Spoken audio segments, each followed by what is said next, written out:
Bom dia, graças a Deus, hoje quinta-feira, que Deus abençoe a nossa quinta-feira.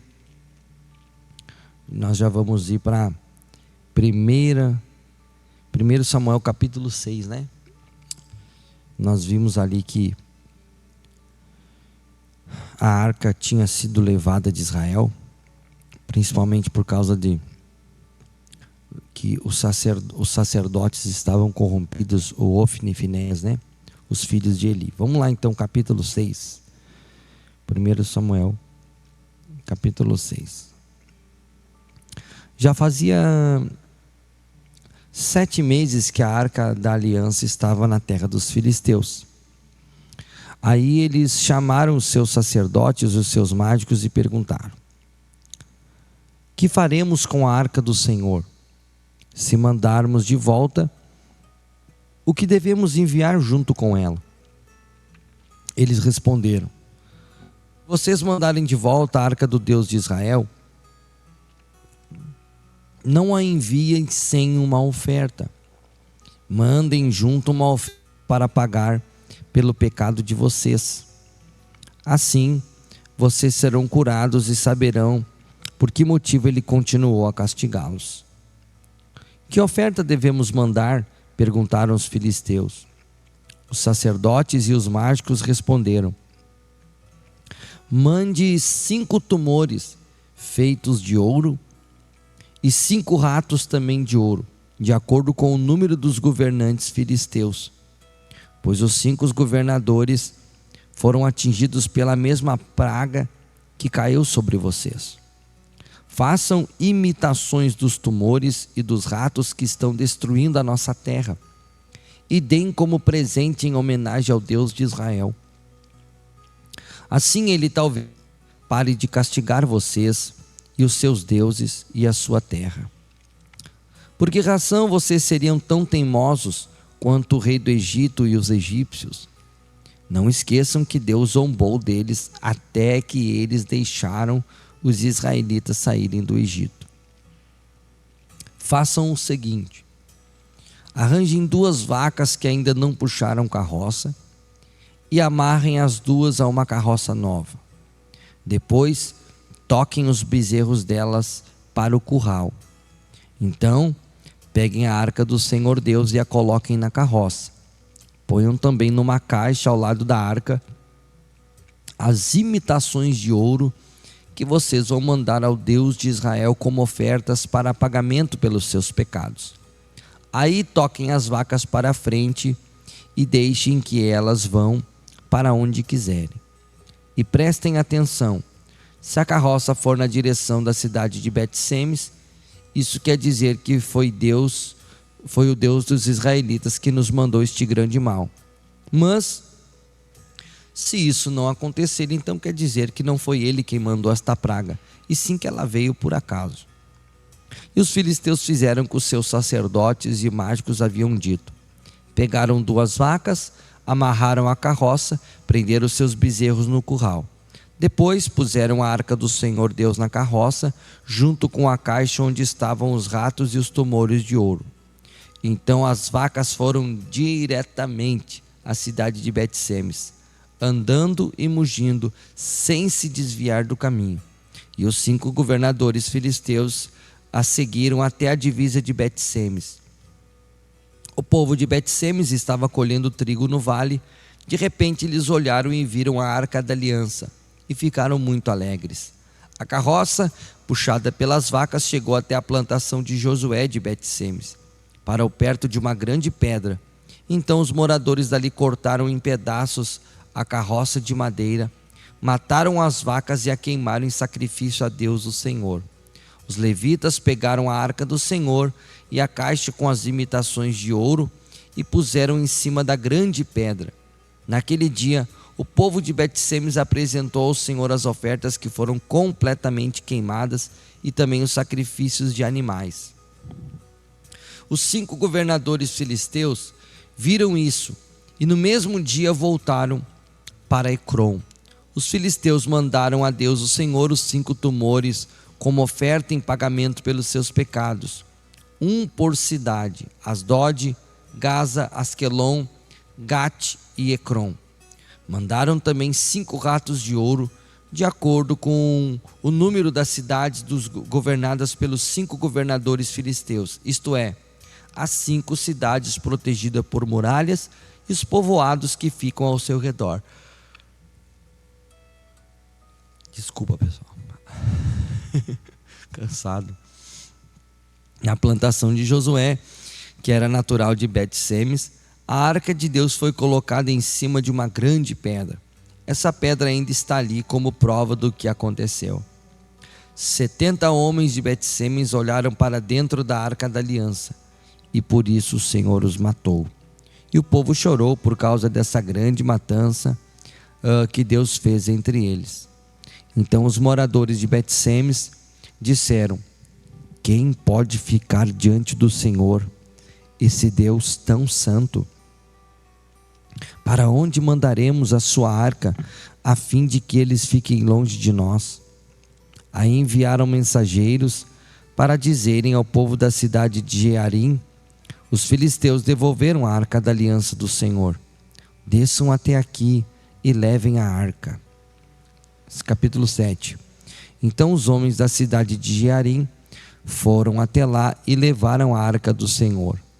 Eles a colocaram na cidade de Abinadab, que fica num morro, e escolheram e separaram o seu filho Eleazar para tomar conta dela.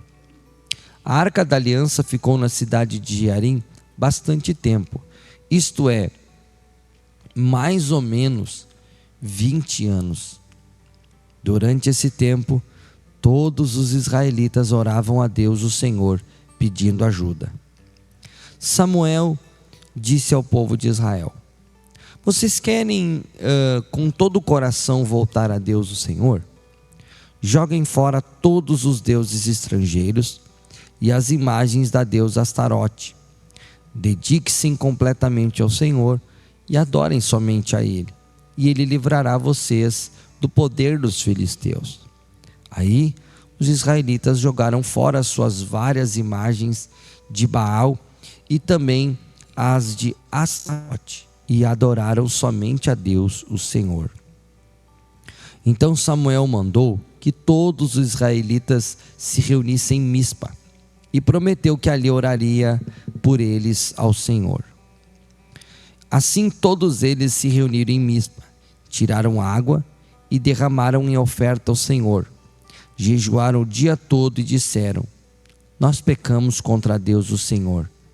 E ali em Mispa, Samuel julgava e governava o povo de Israel.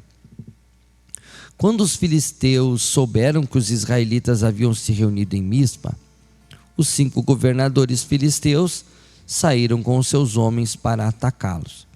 Os israelitas souberam disso e ficaram com medo. Disseram a Samuel: não pare de orar ao Senhor. Não pare de orar ao Senhor nosso Deus, pedindo que Ele nos ajude e nos livre do domínio dos filisteus. Então Samuel matou um carneirinho e queimou todo ele como sacrifício a Deus o Senhor.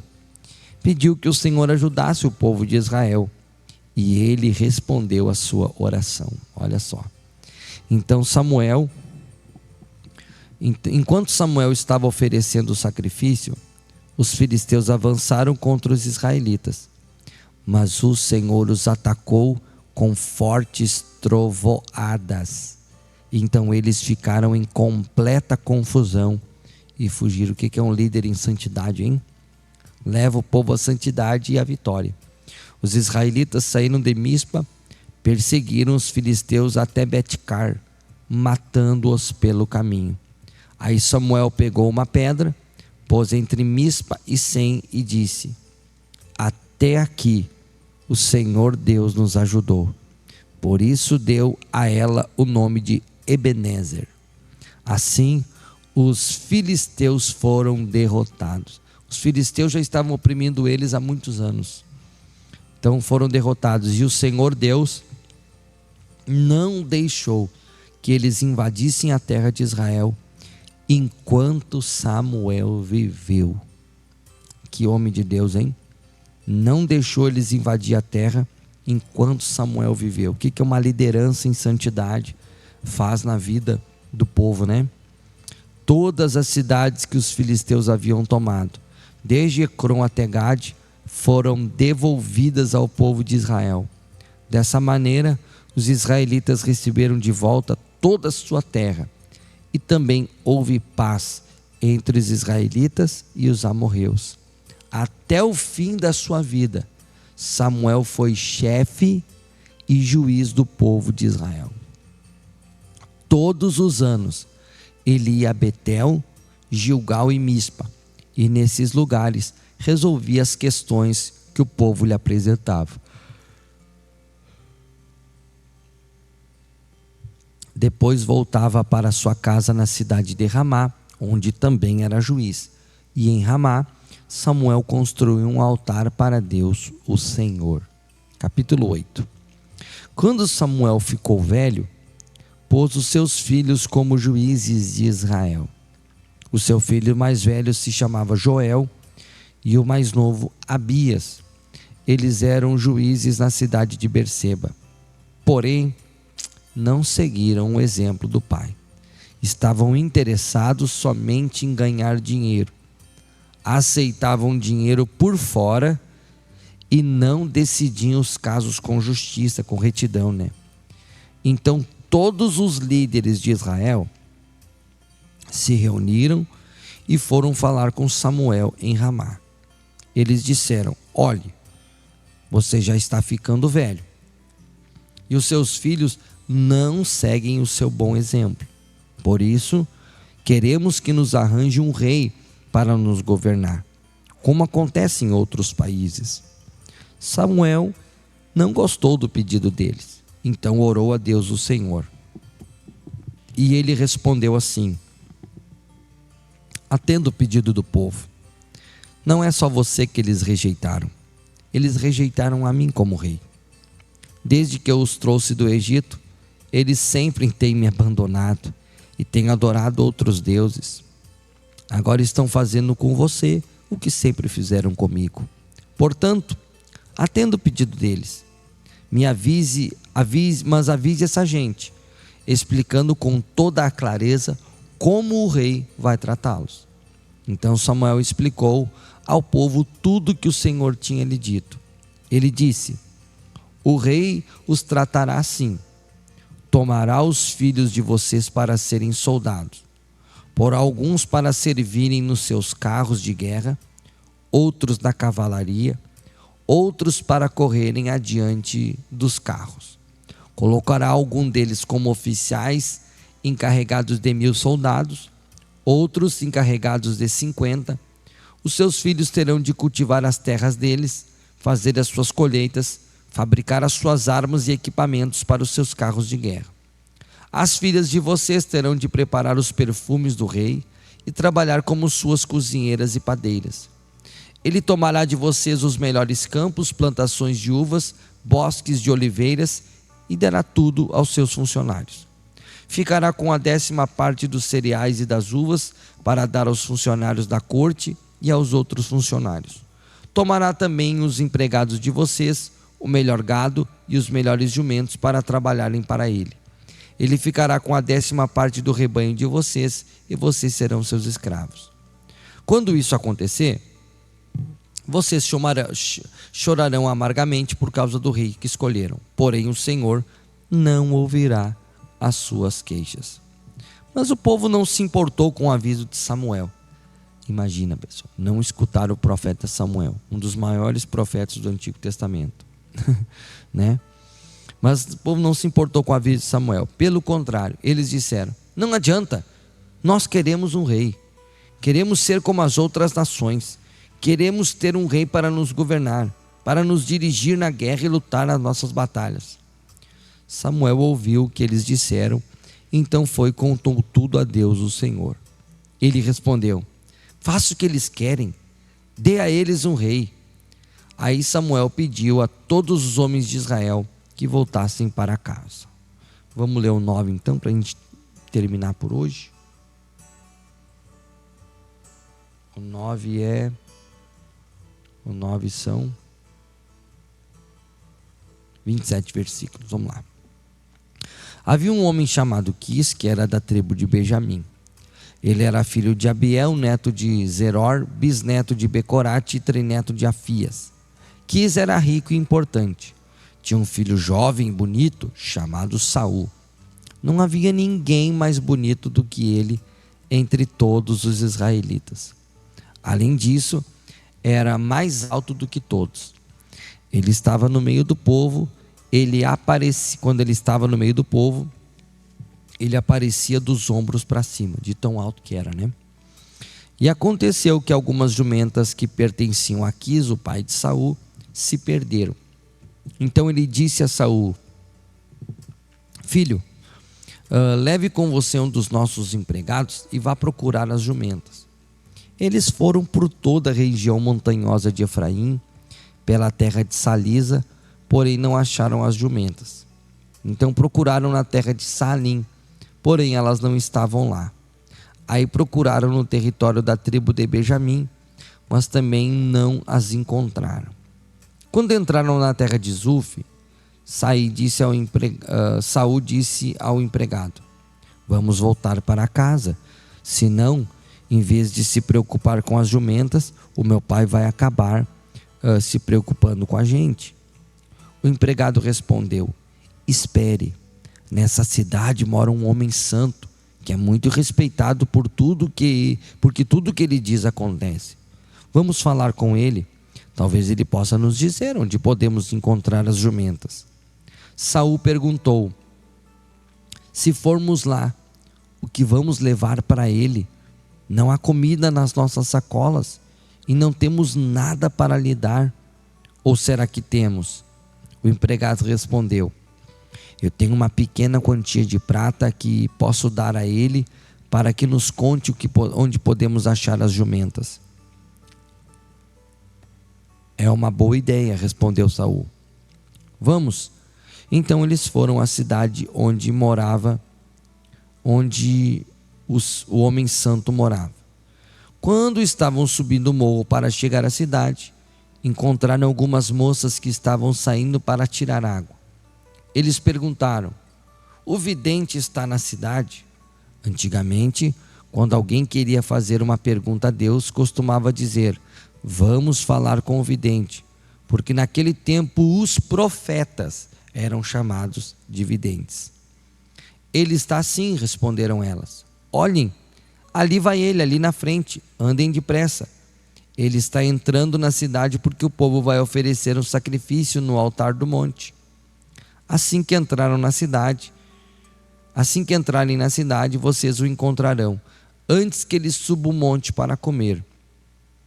O povo não começa a comer antes que ele chegue lá, pois primeiro ele tem que abençoar o sacrifício. Só depois é que os convidados podem comer. Subam lá agora e logo vocês o encontrarão. Então eles foram até a cidade. Quando iam entrando, viram Samuel, que saía para subir até o lugar da adoração. Um dia antes de Saul chegar, o Senhor Deus tinha dito a Samuel: amanhã, a esta hora, eu vou enviar a você um homem da tribo de Benjamim. Você o ungirá para ser governador do meu povo de Israel. Ele libertará o povo do domínio dos filisteus. Eu tenho visto o sofrimento do meu povo e ouvido os seus pedidos de ajuda. Quando Samuel viu Saul, o Senhor lhe disse: é este o homem que eu lhe falei. Ele governará o meu povo. Saul foi encontrar-se com Samuel perto do portão e perguntou: por favor, onde mora o vidente? Samuel respondeu: eu sou o vidente. Vá diante de mim até o lugar da adoração. Vocês dois vão jantar comigo hoje. Amanhã cedo eu responderei todas as suas perguntas, então vocês poderão ir embora. E não se preocupe com as jumentas que se perderam há 3 dias, pois elas já foram encontradas. Afinal, quem é que o povo de Israel está querendo? Eles querem é você, e você é da família do seu pai. Samuel respondeu: eu sou da tribo de Benjamim. Saul respondeu: eu sou da tribo de Benjamim. a menor de Israel. A minha família é a menos importante da tribo. Então por que o Senhor está falando comigo desse jeito?" Aí Samuel levou Saul e o seu empregado para o salão de festas e pediu que os dois sentassem na cabeceira da mesa. Ao redor dessa mesa estavam sentados mais ou menos 30 convidados.